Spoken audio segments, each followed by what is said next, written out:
Yo la team, je rentre tout juste de la Japan Expo 2024 de Paris et l'ambiance était complètement insane, vraiment j'ai adoré. Mais j'ai surtout acheté beaucoup de boosters Pokémon, je crois une bonne dizaine. En fait il y avait écrit Japan Expo et je crois que j'ai compris un peu à l'envers Poké Expo. Donc je me suis pris ces boosters Pokémon, je me suis pris pas mal de boosters Tempête Céleste. Il y en a deux qu'on va ouvrir ensemble. Vraiment j'adore cette extension, en fait elle est introuvable en ce moment, enfin moi je la trouve plus en boutique physique, on peut encore la trouver sur internet en vrai mais j'en trouve de moins en moins et je suis assez contente. Il y a le petit Majaspic avec Echo, je sais pas si vous avez vu passer cette carte, je vous la mettrai en image juste là. Honnêtement j'adore cette carte et si on pouvait l'avoir ce serait cool, mais ils ont fait plein de cartes full art avec des Pokémon et leurs dresseurs avec qui sont vraiment magnifiques. Donc c'est l'extension épée bouclier, ça commence un peu à dater et je me suis pris deux petits boosters japonais, donc c'est l'extension Night Wanderer si je dis pas de bêtises et ça existe pas encore en France. C'est-à-dire que là c'est assez exclusif, il y a plein de cartes qu'on trouve pas encore en France, simplement parce que c'est pas encore sorti. Il y a notamment le Cresselia Air, un de mes Pokémon légendaires préférés de la 4G. Il y a aussi un magnifique Nocturne Air et il y a un Zorua aussi que j'ai vu passer qui est vraiment magnifique. Enfin, il y a vraiment des très belles cartes. Et les boosters, je les ai achetés chez Parkage à Japan Expo et vraiment, je sais pas comment ils se font leur marge, je les ai eu à 2,50€. Le booster, donc ça correspond plus ou moins au prix japonais, enfin c'est vraiment pas une grosse différence, je crois que c'est autour des 2€ quand tu les achètes au Japon, un peu moins en vrai, mais vraiment je sais pas comment ils font leur marge, mais c'est trop cool. Je sais qu'ils vendent aussi des cartes sur Card Market, genre vraiment foncez chez eux, ils sont grave rentables et franchement ça fait plaisir. Pour rester dans Pokémon, je me suis aussi pris la petite chemisette Ectoplasma de chez Celio. J'adore ce que fait Celio en ce moment, ils se sont mis à faire plein de partenariats avec des licences de manga et de pop culture, mais par contre je sais pas si vous avez remarqué, mais en vrai il n'y a aucun vêtement pour femmes. Alors vous allez me dire ouais, de Popway c'est des vêtements mixtes donc tout le monde peut les porter. Ok, ouais, je suis d'accord, mais quand même les t-shirts, les chemisettes, même les maillots de foot, de basket, ça reste quand même neutre, ok, mix, mais ça reste quand même des coupes un peu plus masculines, genre pas très féminines. Ils dénigrent un peu, enfin pas, ils dénigrent pas, mais je trouve un peu qu'ils sous-estiment le lectorat féminin. Enfin, je suis sûre qu'il y a un truc à faire. Je suis sûre qu'il y aurait plein de femmes qui achèteraient direct des jupes, One Piece, ce serait trop stylé, des débardeurs, enfin vraiment je serais grave cliente. Ok, Célio peut pas le faire parce que c'est un magasin pour hommes certes, mais Uniqlo, genre c'est trop dommage qu'ils ne le fassent pas. Je trouve qu'ils restent trop sur des standards unisex et tout, c'est grave cool, mais je trouve quand même que c'est plus porté masculin et en vrai ça ferait plaisir des coupes un peu plus féminines. Donc je vous dis, je pense qu'il y a un petit truc à faire. Ok, c'est parti, premier booster, donc le petit Lugia. Je suis trop contente. Donc je vous disais, j'aimerais bien avoir le Majaspic, mais en vrai, je suis très curieuse de cette extension. C'est une extension que je joue pas beaucoup. Je joue surtout les dernières extensions, hein, Écarlate Violette. Donc j'ai hâte de voir ce que ça va donner. Si j'arrive à voir le booster. Donc on s'ouvre ça, Tempête Céleste. Je sais qu'il y a le Lugia aussi qui est vachement recherché. Hop, on ouvre ça propre. Alors, un petit tic. Ok. Ah, faut faire le 1, 2, 3, 4. C'est vrai que maintenant il n'y a plus ça dans les derniers boosters. Code blanc. Je crois que ça veut dire qu'il y a un hit, le code blanc. Alors, qu'est-ce qu'on a? On a un petit Fenard. Très sympa. On a un petit Wailord.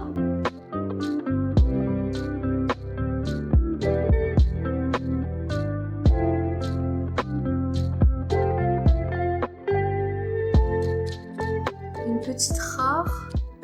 Est-ce que c'est un Pokémon radieux? Parce qu'ils faisaient beaucoup ça à cette période. C'est une extension que j'ai de plus en plus de mal à trouver en boutique. Pour être honnête, j'ai trouvé dans aucune boutique. Mais du coup, j'étais assez surprise. Il y avait pas mal de stands qui en proposaient à la Japan Expo. Donc, ma foi, j'en ai profité. Alors, pareil, 1, 2, 3, 4. Petit code, non, c'est un code noir. Je crois que code noir, ça veut rien dire en vrai. Ça veut pas dire qu'il y aura rien. On va voir.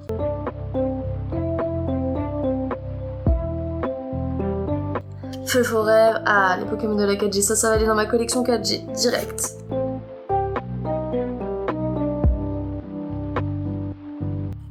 Ok, une reverse. Oh, le lance-en-rien qui est sorti. Je trouve que les holos ont beaucoup plus de charme que les reverse en vrai. Genre la carte ressort vraiment, le dessin ressort vraiment beau. Et maintenant on va s'ouvrir l'extension japonaise, donc...